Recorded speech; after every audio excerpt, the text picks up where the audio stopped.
Welcome sa Durs 2.0. Fresh at nagbabagang happenings ba ang hanap mo? Mga padabarkads man yan o mga trending topics? Pwes, sagutan natin yan. Kaya naman isubscribe nyo na ang ating channel para sa mga nagbabagang balita everyday. So ayun, welcome back again sa ating YouTube channel mga Kadaverkads. And for today's video nga pag-uusapan natin ay tungkol sa mga pangyayari po sa loob at sa labas ng Itbulaga. So good news mga Kadaverkads kasi meron tayong panibagong additional cinemas. As of January 1, kahapon lang yan for the Kingdom. Talaga namang parami po ng parami ang mga malls na gusto pong maipalabas itong The Kingdom. Kasi maging sila, siguro nababasa po nila yung mga komentaryo ng mga netizen na talaga naman pong nakapanood ng nasabing pelikula. Talagang napakagaganda po ng feedback mga Kadaverkads. So ito po yung mga additional cinemas kahapon yan. Ayala Mall, Trinoma, BSS Legazpi, Gaisano Mall of Digos, Gaisano Mall of Toril, Shopbox Cinema Virac, SM City Olongapo Downtown, Sunstar Mall Santa Cruz Laguna at Vista Mall Daang Hari. And soon, magkakaroon po ang The Kingdom ng world premiere sa 9 na bansa and ang good news dyan, mas madadagdagan pa po yan mga Kadaverkads. And hopefully, sa mga OFW natin abroad, sana po maging available na din itong The Kingdom sa mga bansa kung saan ay naroroon po kayo. Samantalang ang bagong segment naman po ng Itbulaga The Clones na kung saan 'di ba ay bininyagan po agad ng mga yung nasa performer po ng clones ni Alan Kay. So maganda po at kapaki-pakinabang talaga itong bagong segment ng Itbulaga kasi hindi mo na kailangang maging kamukha yung kumanta. Basta ka boses mo lang pasok ka dito sa The Clones. Kaya naman audition na mga Kadaverkads, no?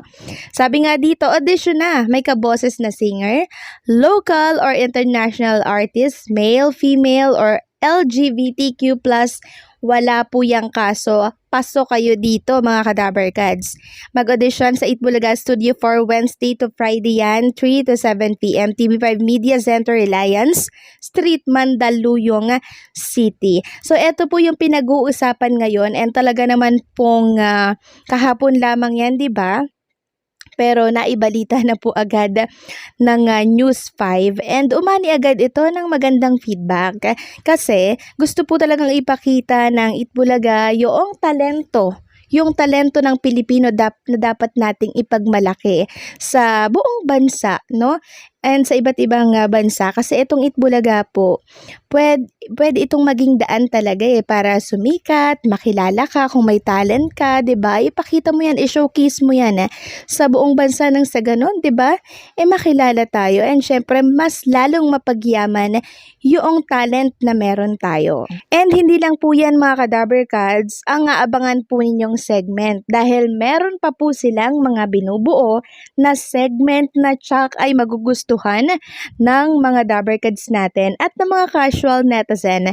So antay-antay lamang po tayo dyan. Samantalang si Bossing Vic Soto naman po ay pinagsasampa ng kasong libel dito po sa isang direktor dahil sa pagbanggit ng kanyang pangalan sa inilabas po nitong teaser para po sa kanyang gagawin na movie na pinamagatan po na siguro alam nyo naman po ito, 'di ba?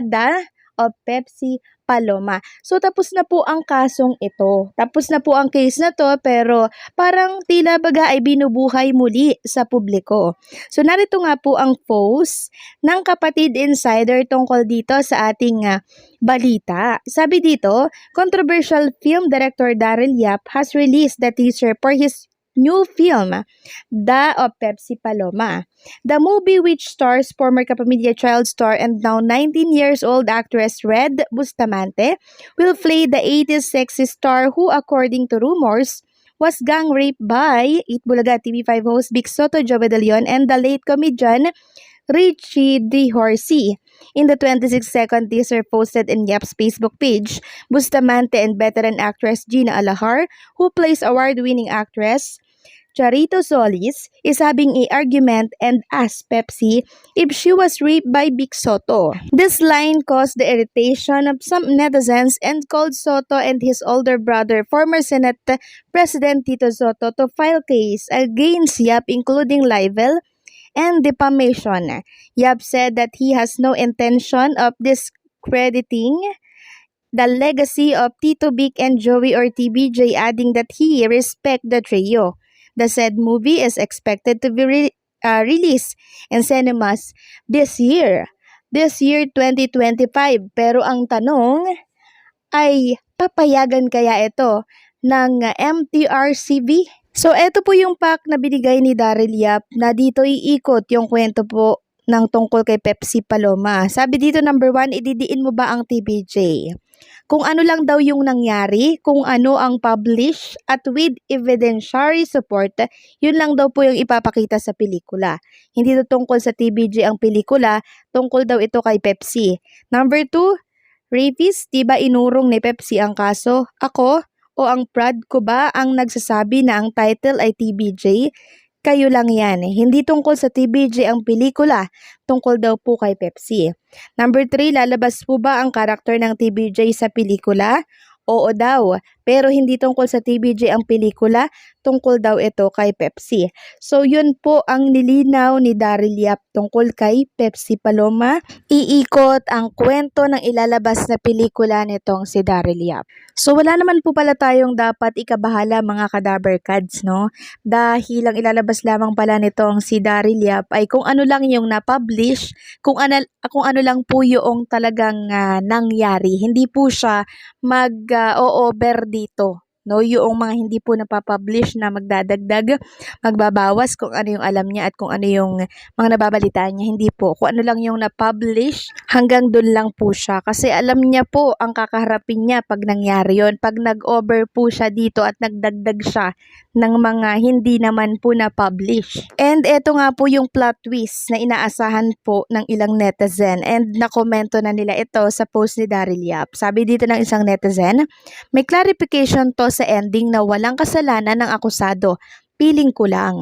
Tapos may nag-reply naman na plot twist, binayaran si Pepsi para manira ng kapwa. Naging malaking iskandalo, hindi na mabawi ang sinabi na depressed ang Gandara.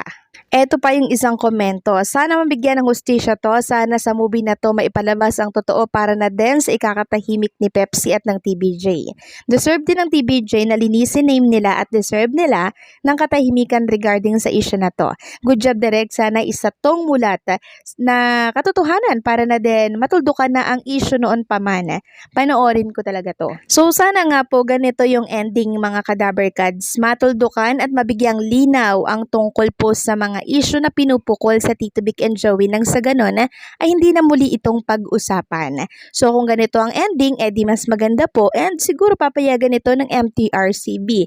Yon ay kung ganon ang ending. Pero kung makakasira po sa image ng Tito Vic and Joey, asahan na po natin na baka hindi yan ipalabas sa sinihan. Dahil dadaan po yan sa pagsusuri ng MTRCB. So kayo po mga Kadaber Kads, ano po ang masasabi ninyo sa update nating ito?